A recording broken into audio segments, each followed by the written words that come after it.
I use the retirement bucket strategy. The bucket strategy provides a steady stream of income in retirement. It allows you to ride out market downturns without selling investments at a loss. I have several videos about this. I had a request from a viewer to make a video about how I prioritize saving and investing when filling my buckets. If you haven't seen me before, I retired in June 2024 with a little under $500,000 in my 3-bucket portfolio.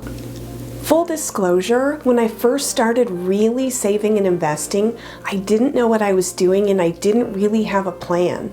I just knew that it was very important to save and invest if I wanted to retire, so I just started saving any way I could. I started with Dave Ramsey's baby steps. I saved a small emergency fund first. Then I started working on getting debt-free. I decided this was my priority number 1.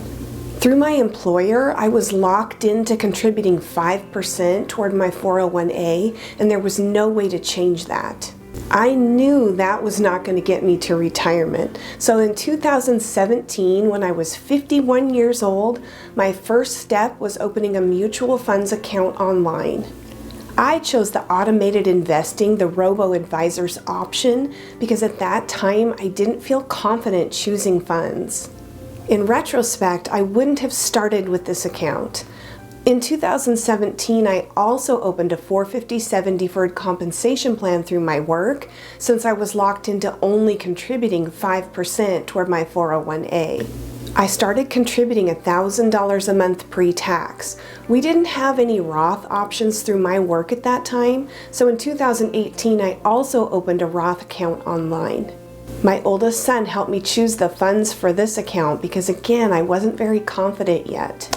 Then in 2018, I also opened a 403b account through work and started contributing $1,000 a month pre-tax to that. I think I lowered my deferred compensation plan amount to $500 a month at that time. So starting in 2018, with my deferred compensation plan, my 403b, and my 401a, I was contributing about 25% of my income pre-tax. Then in 2022, I invested in I-bonds. That was back when the rates were really crazy good. It was like 9% back then. I pulled money from my mutual funds account and my savings account to do this. This was the start of my bucket number 1. In 2022, I also opened a high-yield savings account online. I had decided by 2022 that I wanted to use the bucket strategy, and I knew I needed to fund my bucket number 1, the cash bucket. Since I knew I wanted to retire in a few years, I tried to contribute $1,000 a month after tax to my high-yield savings account. I wanted to have about 10% of my 3-bucket portfolio in cash bucket number 1. By having enough cash in cash bucket number 1, you can fund your living expenses during a market downturn without having to sell investments. I also use bucket number 1 as my emergency fund.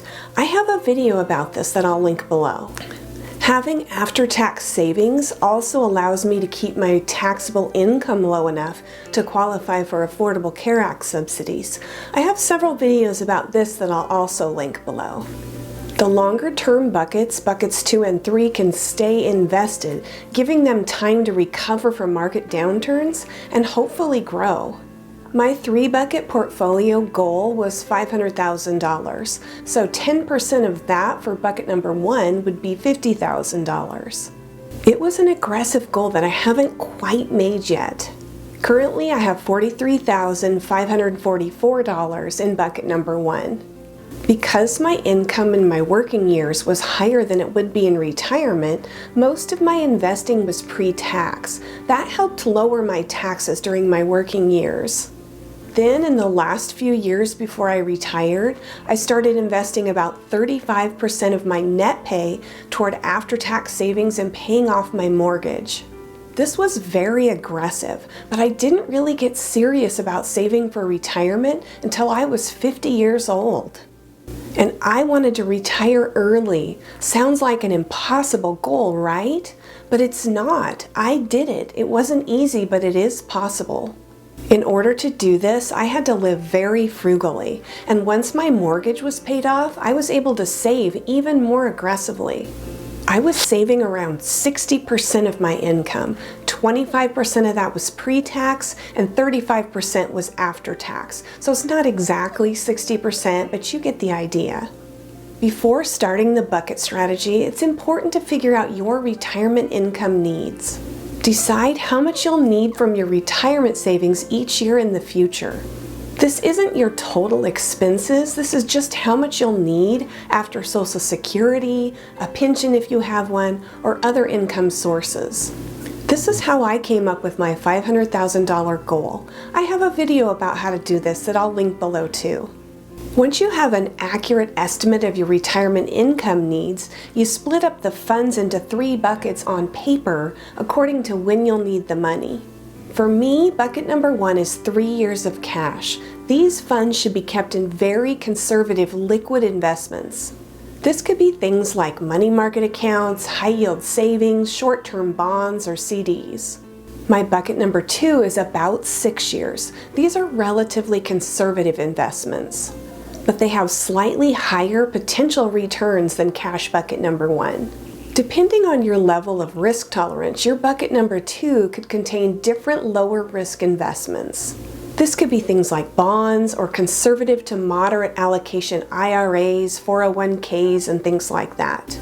Bucket number 3 is 10 years and beyond. Funds not needed for 10 years or more can be more aggressive.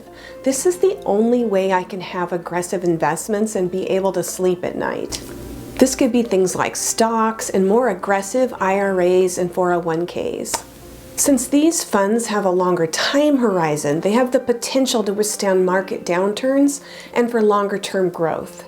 So buckets number 1 and 2 are for your near-term expenses. Hopefully you don't feel pressured to sell some of your longer-term investments in bucket 3 during a market downturn because you have your buckets 1 and 2. Honestly, my buckets were kind of filled by default. I didn't have a firm plan in place until a couple years ago. Now I'm trying to rebalance and reallocate so my buckets are just how I want them. This is what I hope they'll look like soon. If I had started filling my buckets 10 to 20 years ago with the knowledge I have now, I would have been much more intentional about it. There are lots of different ways to save and invest, and there's no one right way. There's workplace retirement accounts, individual retirement accounts, health savings accounts, and brokerage accounts, just to name a few. So where do you start? If I started over as a younger me, this is what I would do. Priority number one is to pay off debt and build some emergency funds, 3 to 6 months worth. Number 2, if your employer offers any kind of a match on your 401k, max that out. That's free money. I never got a match. 3, you can fund a health savings account if you have a high deductible health plan. I would fund that up to the annual limit. That gives you triple tax savings. Number 4, if possible, fund a Roth IRA up to the annual limit. A Roth IRA has several advantages. This includes tax-free withdrawals in retirement, tax-free growth, and no required minimum distributions. Number 5 is build up your 401k or IRA. A 401k is one of the best places to save tax efficiently because you can save the most there. There's also the possibility of withdrawing money earlier with the Rule of 55. The 401k contribution limit for 2025 is $23,500. If you're 50 or older, you can do additional catch-up contributions of $7,500. And new this year, if you're 60 to 63, you can do a super catch-up contribution. This is $11,250. Number 6, if you still have money left over after all of that, I would throw it in a taxable brokerage account. That's what I did first, and now I realize it probably should have been last. Hindsight is 20/20, right? You can find lots of online brokerage companies that you like. There's Vanguard, Fidelity, E-Trade, and lots of other ones. Choosing where and how to invest is so personal to each person. What tax bracket are you in while you're working? What tax bracket do you think you'll be in when you're in retirement? What's your personal risk tolerance? Mine is quite low. As far as how to decide and prioritize what to put in each bucket, that's also very personal. I don't think there's any one right way to do it. If you have 10 or more years until you retire, I would start by concentrating on filling buckets 2 and 3. If you have money left over from your net pay, you could throw that in a bucket number 1 account, high yield savings, CDs, something like that.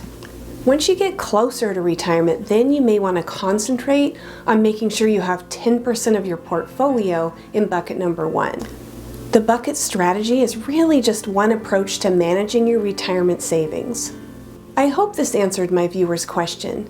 Just a reminder, I am not a financial planner. I'm just sharing my retirement planning journey with you. You should do your own research before investing. What about you? How do you like to invest? Do you like the bucket strategy? If so, how did you fill your buckets? If you want to share, feel free to leave a comment. If you're seeing me for the first time, hi, I'm Julie and this channel's Happy on Monday. Thanks for joining me. If you found this helpful, please like. And if you're interested in retiring early, consider subscribing. Today I'm going to leave you with a quote by Sigmund Freud. One day in retrospect, the years of struggle will strike you as the most beautiful. Hope to see you again soon.